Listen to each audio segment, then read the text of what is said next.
Parliamentary leader John Steenhuisen and KwaZulu-Natal provincial leader Zwakele Mncwango have emerged as frontrunners to replace Mmusi Maimane, who stepped down last week. The DA Federal Council Chair Helen Zille said the interim leader would be elected next month and that the Special Federal Council would also elect an interim chair. Mncwango says he's consulting with the colleagues to help him decide whether or not to contest the national leadership position.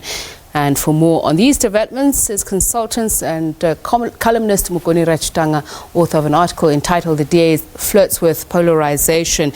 A very good evening to you, Mr. Ratshitanga, and thank you very much for speaking to us. One of the things that has come out is John Steenhuisen is saying that he wants to make the DA a firm steering ship within South African politics. What should we read out of that? What should we interpret in that statement? Well, I'm sure that every party leader or somebody in his position recently elected would say that. But I personally think that, and I'm not alone, that the DA has shot itself on both feet with the recent events that have taken place within the party. They initially started off as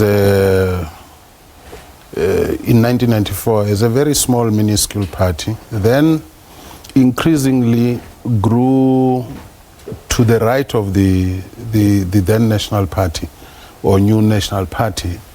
As a result of that, you saw a significant shift in the National Party's support base to the DA, then the Democratic Party. And so whereas the DA could always claim, or the Democratic Party then could always claim to be liberal, they punted these right-wing positions, which were the ones that helped it to grow en masse. Post the Tony Leon era, you then had Helen Zille, who more or less positioned the parties slightly differently, saw the need to grow the party within, or rather for the party to attract more black voters, and that's why you saw more and more black leaders coming on board and almost in a way being parachuted. But where we are now, just looking, I mean, you are saying the party is flirting with polarization, looking Sure. at the election review panel and some of its recommendations. You speak about Tony Leon. You also seem to suggest that there are echoes of his posture or leadership in the tone of that report. Well, actually, it's not even echoes. It's quite. If you read the report, that's actually what they are saying. They are saying that the party must return to the fight-back days, and that seems to be one of the major problems with Mmusi Maimane. I think that they didn't get what they bargained for, because I think there was a hope that Mmusi Maimane would punt your traditional DA positions of the individual, no to transformation policies, etc., etc.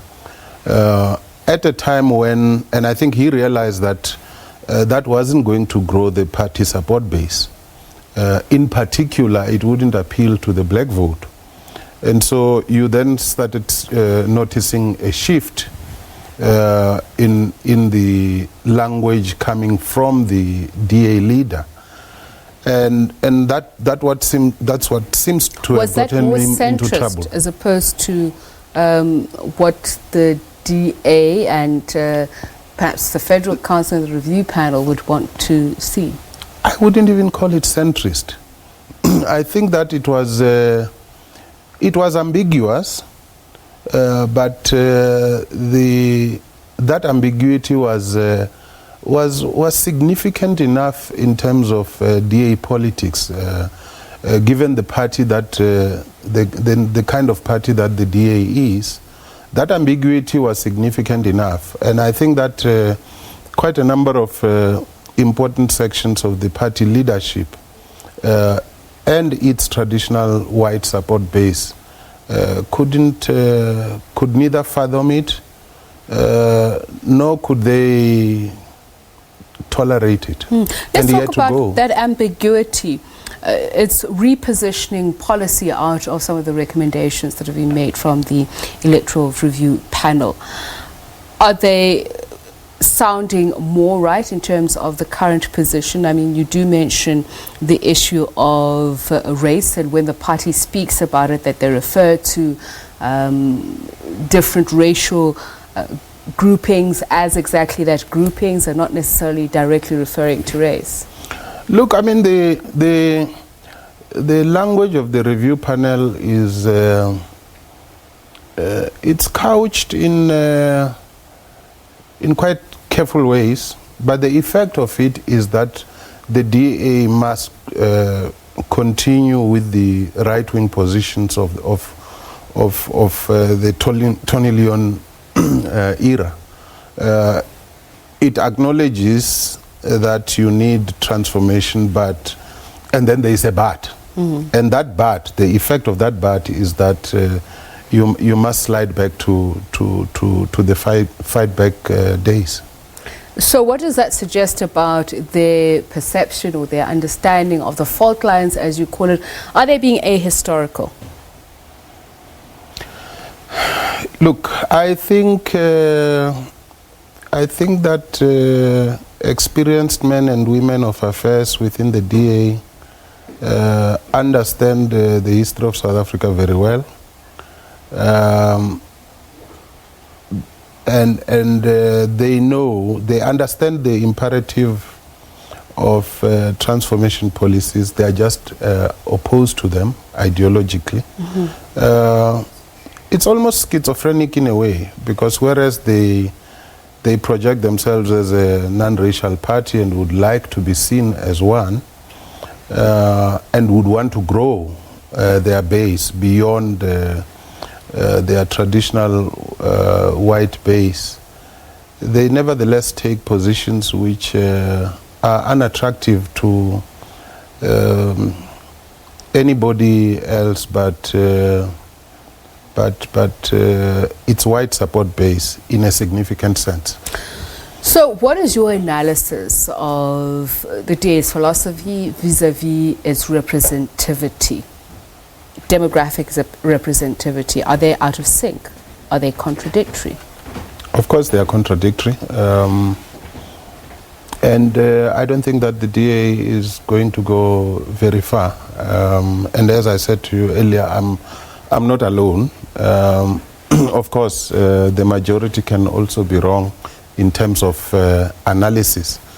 But I think I've not seen any analysis that suggests that the DA would do better after this. Because I think you should expect that a lot of black people should be asking themselves as to whether this is the kind of party they should continue to support. Well, which is what I'm wondering. If John Steenhuisen says, and to quote him correctly, when he was speaking before the press club, saying that he wants the DA to become an iron fortress, I mean, that can have myriad meanings depending from which prism you see it. Sure, it can have, you can interpret it in a whole range of ways. But look, the fact that you say something does not necessarily mean that it will necessarily turn out to be so. So my position is not correct simply because I say so. And I think the same John Steenhuisen should reflect very deeply about So this is what I'm trying to understand with this imagery, an iron fortress which keeps out certain people, which locks in certain interests. I don't want to speak definitively insofar as that phrase is concerned, but I can say that certainly the review panel report suggests that the DA is going to be an iron fortress of that kind. I don't know whether John Steenhuisen meant it like that, or he was drawing links to what the review panel report says. What about other black members within the parties? Zwakele Mncwango I mentioned, and some even suggest that there's a scramble among black DA membership to become leadership. Would that just be putting lipstick on a pig? Or is there a real chance for a different style of black leadership, perhaps that may be in tandem with what the DA philosophy will ultimately come to be when they've repositioned themselves? Well, I think there will always be people, both black and white, who will support those kinds of positions in and outside the DA. And that is not surprising. I mean, the ideology of liberalism does have an appeal to people, as a certain section across the racial divide in this country, as do competing ideologies. Thank you very much for your time and insights. Mukoni Ratshitanga, consultant at Interlinked Advisory Services and columnist. Stephen?